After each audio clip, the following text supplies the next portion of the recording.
Hello YouTube and welcome back to World of Warships with Wadres, and for today's video we are looking at the Tier 5 Italian tech tree cruiser currently in early access, the Raimondo Montecuccoli.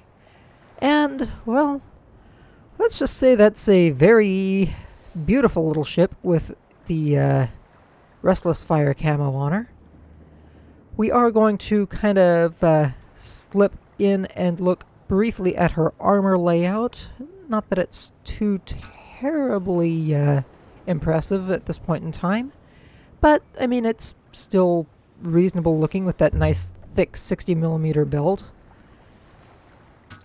For her survivability, she does have 26,500 hit points and some reasonably good 16% torpedo damage reduction, which I think is best in tier for cruisers.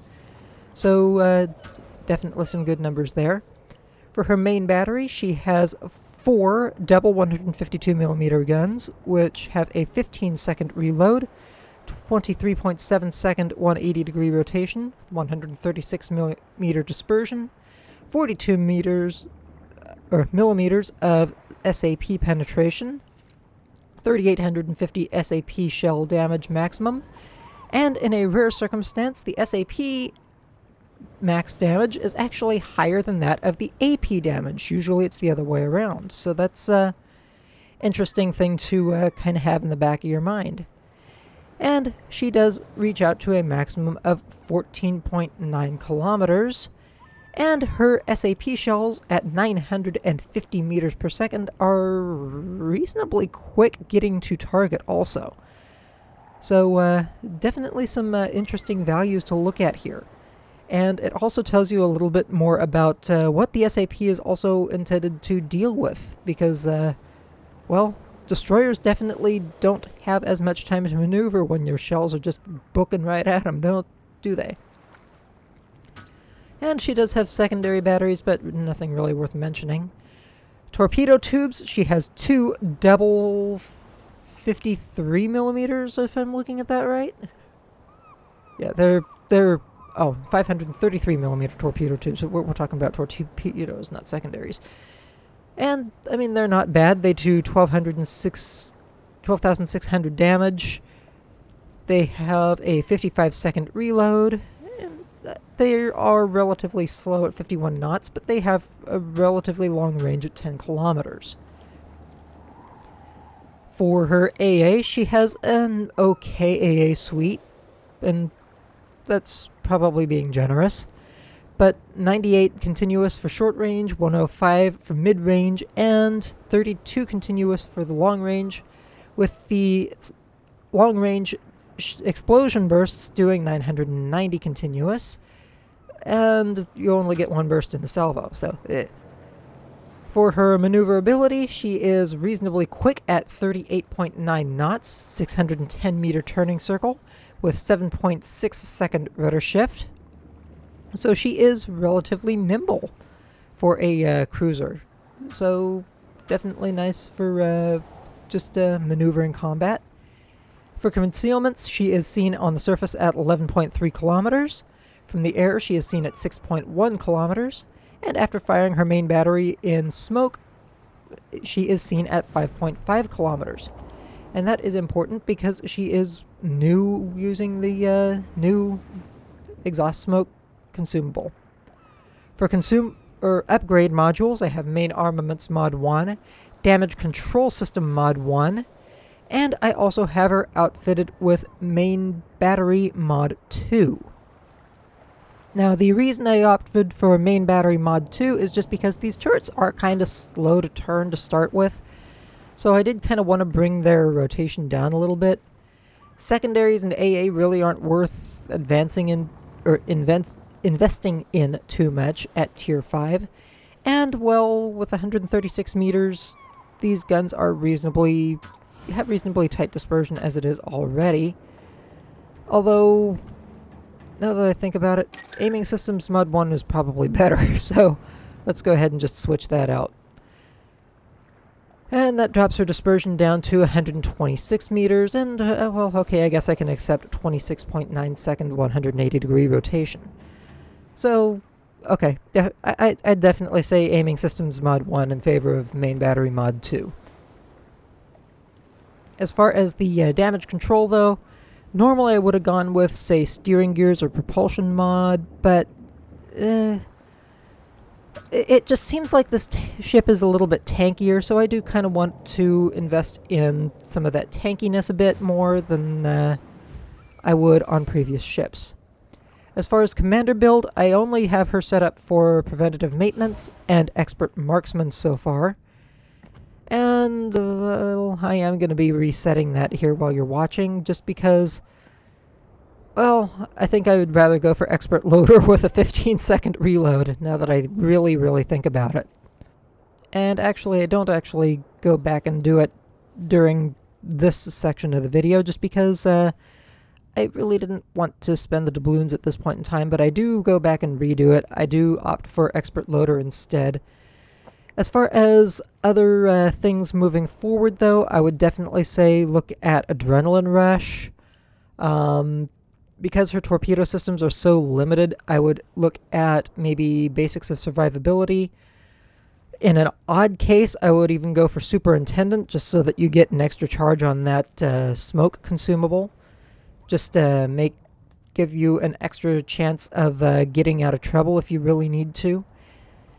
And, well, mainly because there's really not too much else, especially at Tier 5, that this ship benefits from. I mean, torpedo armament expertise, those torpedoes already reload pretty quick, all things considered.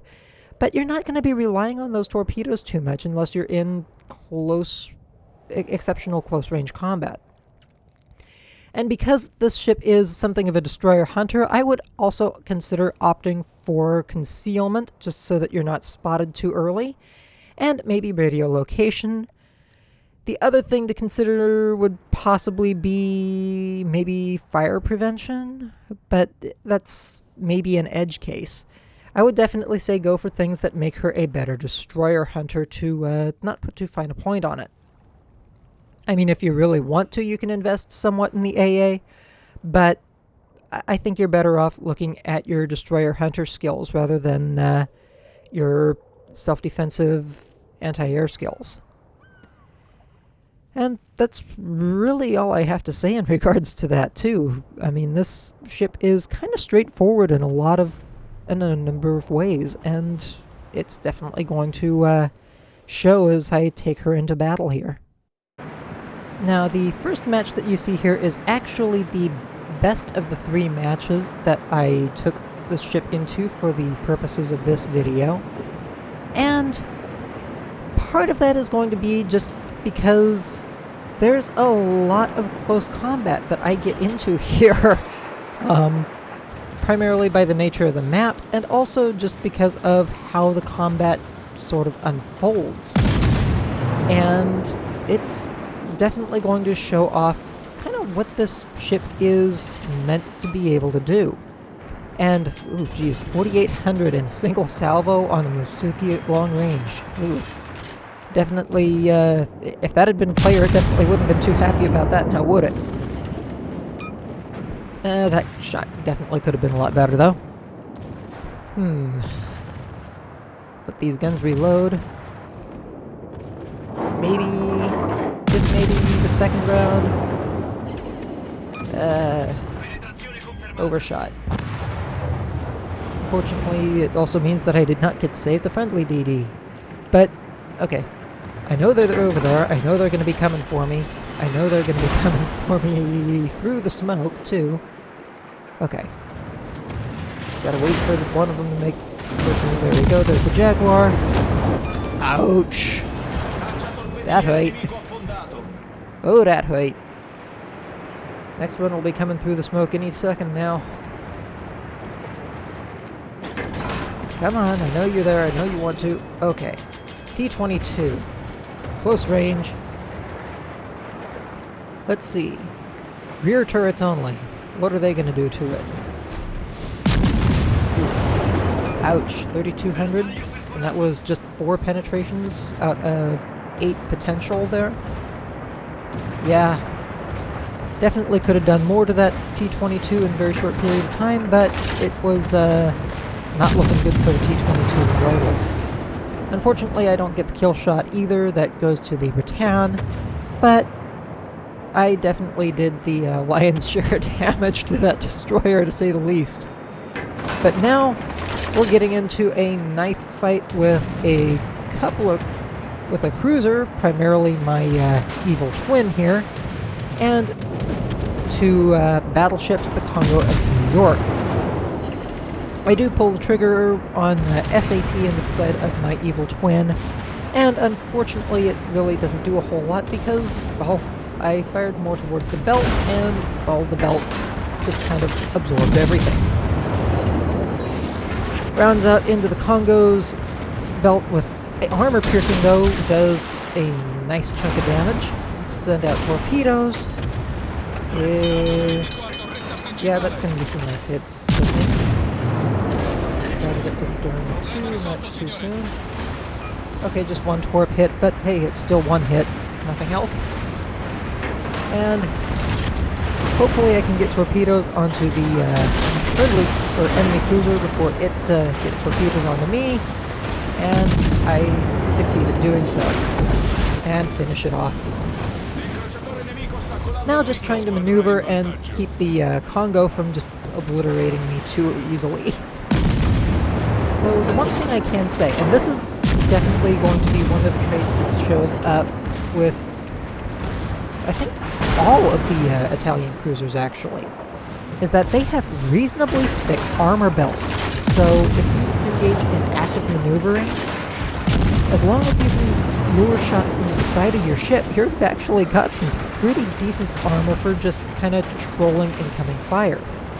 Now, on the flip side, your bow and stern armor really are not the greatest in the world. So even the Congo, even the New York that's actually behind me at this point in time, if they had both looked at me wrong, yeah, I would have eaten penetration damage from my bow or my stern while I was looking at them from the wrong angles. But as long as you are good with your positioning and everything else, and just actively maneuver, you can definitely just laugh at incoming shells from some ships, and it's a nice feeling sometimes. But the big thing is, you have to keep maneuvering, you have to keep moving. This is definitely not a ship you want to just kind of sit on the sidelines anywhere. And, well, with your shell angles, you're also not going to be shooting over islands very well either.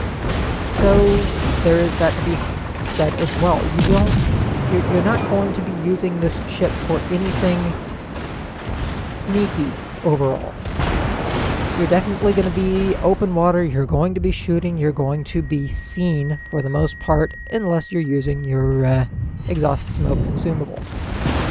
Unfortunately, I do miss out on getting the ram on the New York here. It does finally manage to finish me off, like 2 seconds before I rush into its side, but in that amount of time though, I did at least manage to chunk a good bit of its health away, and my team is just gonna finish it off here.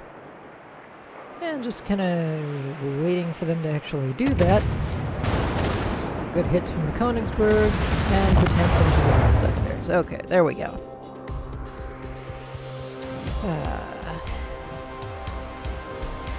Let's see, 95,547 damage done, 242,000 credits earned, 2,028 EXP, 434 free EXP for 3 ship kills, 3 floods, 2 aircraft shot down, 79 main battery hits, 6 torpedo hits, and 25 secondary battery hits even.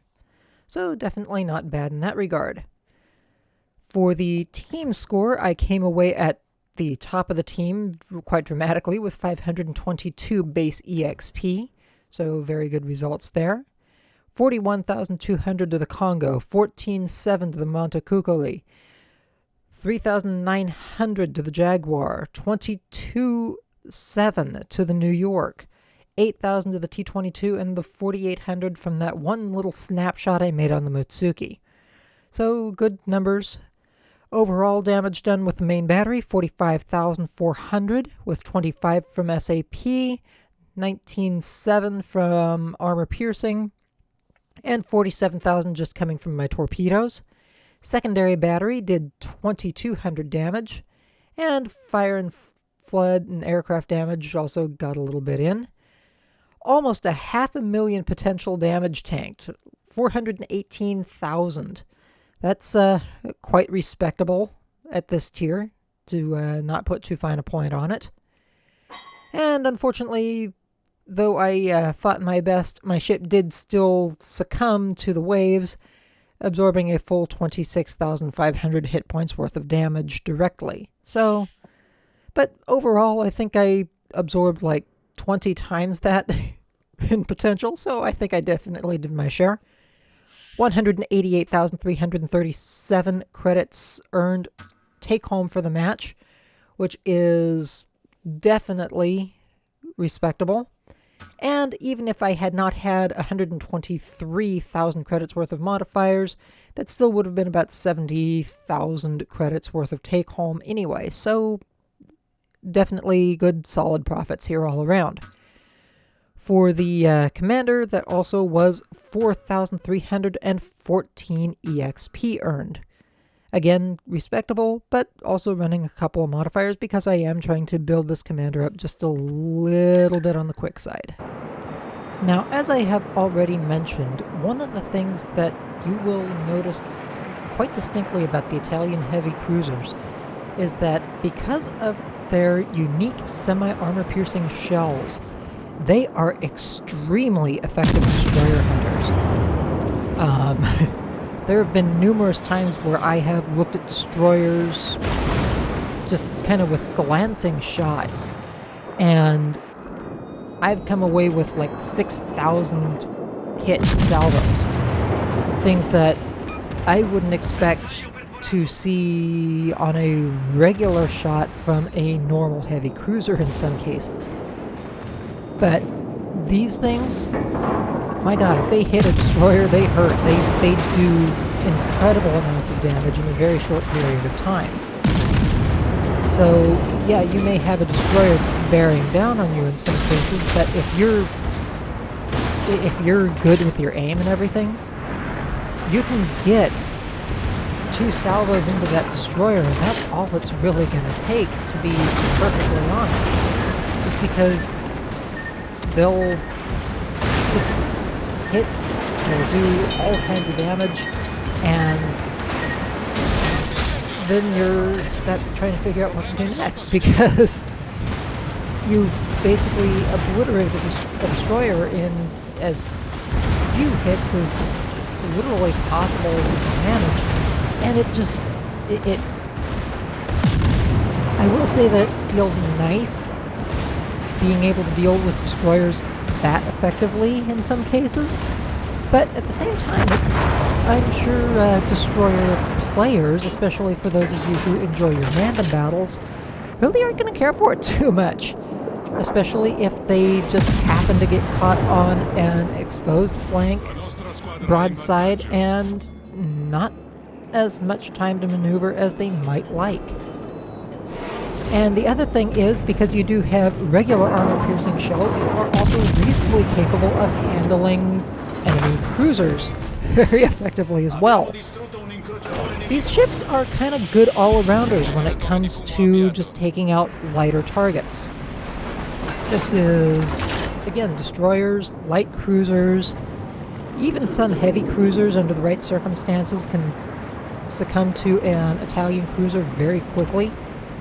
The big thing you're not going to be seeing fall into you too easily are battleships, and that's primarily because semi-armor piercing shells really don't like the heavy armor in such a way, and they do tend to ricochet or just plain shatter in some cases, just like regular armor piercing shells would. That being said, with the slightly higher armor penetration threshold on semi-armor piercing shells, as long as you at least pinpoint superstructures of battleships, or even the weaker bow or stern armor, you can actually get some surprising numbers. In fact, I've pulled off shots in a couple of matches with the other cruisers, I think the Trento specifically, where I've pulled the trigger and happened to find battleship superstructure at long or medium range, and I'll do something like 8,000 damage in a salvo just because my shells happen to find that sweet spot in the armor. So that is something else to kind of have in the back of your mind, is while they may not be the best for handling battleships, you can still, with proper aim, see some reasonable numbers from the semi-armor piercing shells against more heavily armored targets. The thing to note there, however, is once you start reaching damage saturation points, you're really not going to see too many of those numbers continue to come through, just because you also don't have the chances of setting fires. Oh, and something else that these shells just absolutely love to shred are aircraft carriers. Light armor, aircraft carriers, oh yeah, that's kind of a given. And oh boy, do they shred aircraft carriers like it's nobody's business. I mean, this Hosho is just... If this were a player, he would be screaming right now because of the amount of damage that I was doing to him in a very short period of time. I mean, even the other ships that are shooting at him, granted they're mostly missing, but, I mean, my shells were hitting rather consistently, and I was doing 4,000 or 5,000 at a hit, and it was consistent damage. Anyway, 73,700 damage done for the match, 100,600 credits earned, 784 EXP, 50 free EXP, 51 main battery hits, 2 torpedo hits, 4 plane kills, 1 solid ship kill, 3 citadels, 10 secondary battery hits, and a couple of other things to go on as well, and also even managed to complete the mission for the Trento. The Montecuccoli, we had 431 base EXP for the match, so good solid top of the team run, and that's something with your primary targeting here and everything that you're definitely likely to see on a regular basis with this ship as long as you perform well. 15,000 to the Furutaka, 26,000 to another Furutaka, 13,800 to the Hosho. I mean, respectable numbers all around, to say the least. And, yeah. I forget what I was looking at here. I think I was trying to see what I had been looking at for destroyers. I could be wrong. But anyway, main battery, 46,000 damage done. 36,000 of that being from semi-armor piercing, 10,000 only from armor piercing, 22,000 damage done by torpedoes. Secondary batteries really only got 1,000 points worth of damage in, per se, and did land 3,700 flooding damage, and yeah, that's fairly respectable. Did get 2,500 damage from spotting, potential damage 376,000, so good respectable numbers all around, and I really didn't take too much in return fire. As far as net income, 46,617 credits, and not too many modifiers, so this is basically my raw income for the match as a whole. And of course, the commander also earned 2,600 EXP. Coming into the final match, unfortunately the matchmaker decided to pair me with 4 battleships. So this match, while it's not gonna be phenomenal, it isn't going to be bad. All things considered, I think I actually do reasonably well over the course of this match. And, well,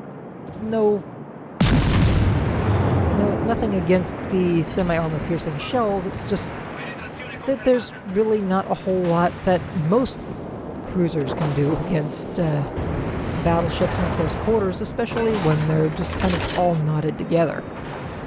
In fact, the point that I get away with as much as I do is probably something of a gift. Oh boy. Yep, that Atlanta. Okay. I don't know what that Atlanta was thinking, but apparently he thought the destroyers that we were looking at had longer torpedo loads or something. Definitely didn't think too much ahead though, because, well, if he had, he wouldn't have eaten as many torps as he did. But at least he ate the torps that I didn't have to. I still took one though, and, well, yeah, it hurt. Try to finish off the Omaha, but unfortunately I just don't get that kill shot. But I did pump some AP into it, and I even landed the Citadel with one nice bow hit. But overall, it definitely could have gone... that could not have gone... oh, what am I thinking? That little engagement could have gone a lot worse, especially if the Omaha had had torpedoes ready to go and just turned a little bit to get them out before I got into the corner. Do try to get some AP into the sign-op, but, I mean, it's long range, and it is a battleship. I'm lucky that, I mean, that 990 damage that I got was probably a gift at that range. So... definitely something to keep in mind as well is you definitely want to have these cruisers in somewhat closer quarters than maybe you'd be comfortable with in most circumstances. But at the same time, I was also probably using the wrong ammunition type. I mean, switching over to SAP for the Giulio Cesare, 4,000 damage, and I definitely hit mostly superstructure. So there is that to be said as well. Another shot out, but that one doesn't do quite as well. I think I hit more towards the guns, so nothing actually really did anything. And another little case of probably should have held fire, dropped my torpedoes just as the sign-up decides to turn. So yeah, I probably should have held on to those torpedoes a little bit too. Now, the one thing you will notice coming up here, though, is kind of a little bit of what I'm talking about when I talk about making sure that you worry about proper positioning and everything. Now, I'm looking at where a couple of these battleships are aiming and just realizing, you know what, I need to soften my angle a little bit, but then it changes target, and I decide, you know what, I'm going to give it a little bit more broadside so that I can get my, make sure my guns keep firing. Try to do something about the sign-op that our Kotnik just, I don't know what our Kotnik was doing, honestly. I think he was trying to torpedo the sign-op and just going about it the wrong way, but it definitely didn't work out in his favor. Though he still does manage to get flooding on the sign-op, so I guess he at least got torpedoes in some regard. But here's where angling comes in again. I'm trying to get my angle in on just making sure the Congo doesn't get me. And unfortunately, that means I'm full pow onto the Nagato, which doesn't even really care about my armor in the first place. But, yeah, I mean, overall, my armor positioning definitely helped me out there because it allowed me to tank a little bit more damage, get in just a little bit closer, and just do what I could under the circumstances. And now it's just down to the battleship to finish off the one remaining battleship on the map. The battleship's in the Janwei, and, well, the Janwei's going to get killed. Overall, the one thing that I do have to say is that if I had been in any other Tier 5 cruiser, I probably would not have gotten away with as much as I did. 62,196 damage done, 176,000 credits earned, 1,179 EXP, 251 free EXP. For 66 main battery hits, 2 torpedo hits, 1 credited kill, 1 citadel, and a couple of other token ribbons as well. Overall, definitely not a bad match. Could have been better, but again, we got stuck bottom tier with a couple of other notably heavy and powerful battleships. Did still come out top of the team with 386 base EXP, so I still did a reasonable amount of work, apparently. I guess that means some of the other players didn't do anywhere near as much damage as I did, but oh well. 42,824 damage done by main battery, with 31,400 being done by SAP. 11,000 damage done by armor piercing, 1,400 damage from my secondaries, 10,000 spotting damage, so there's that, I guess, and even managed to tank a little over 500,000 potential damage. So I did get some respectable numbers in that regard as well. Unfortunately, at the start of the match, I did kind of run into our Kotnik. He was playing it slow, like he was trying to let me pass. I was trying to let him pass, and we just kind of ended up touching. But, it was what it is. Overall damage received, 26,500 full damage, so ship did go down, as you saw. But, I mean, I definitely made them work for it. 123,000 credits earned overall for the match for my net income. And after takeaways, that still probably would have been a good 40,000-ish credits earned, so not bad, all things considered. And actually, that's probably more like 33,000 credits, but yeah, still a profit regardless, so can be happy there. And Commander did come away with 3,186 EXP. I'm just messing up my numbers left and right today, aren't I? Anyway, on that note, that is the Tier 5 Raimondo Montecuccoli. I hope you have enjoyed this video, and, well, I can definitely say this is a rather interesting ship to play around with, and maybe a nice jumping off point for getting into the Italian cruisers even. On that note, I suppose I shall let everybody go. I hope you have enjoyed the video. If you are new to the channel, please do not forget to like and subscribe, and that should also give you notifications for any forthcoming content. Anyway, I shall let you all go, and I hope to catch you all again next time with my Trento video. Have a good one. Happy hunting, folks.